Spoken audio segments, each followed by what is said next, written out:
Pas një sëmundje të vështirë, babai merr lajmin e hidhur se fëmia i ndroi jetë.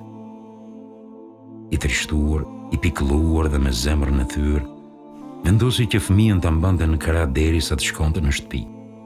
U nis me njëherë dhe një i afërm shkoi bashkë me të.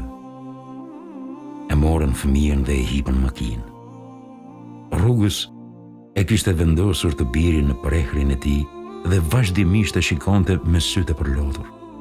Gjatë rrugës, rrezet e diellit ranë mbi makinë. Babai bëri një lëvizje të çuditshme. E mori një pëlhurë dhe i bëri hije të birit që ta mbronte nga dielli i nxehtë. Zoti i madh, haroi se i biri kishte ndëruar jetë.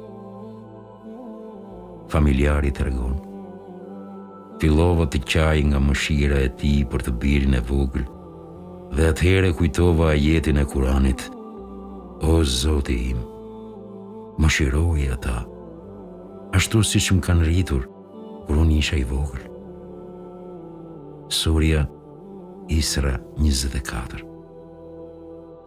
Nëna dhe babai mund përkujdesen për 10 fëmijë, kurse 10 fëmijë nga njëherë nuk mund kujdesen për prindrit e tyre. Zoti im, fali dhe mëshiroj prindrit tanë. Zoti im, ruaj dhe begatoj fëmijët tanë. Amin.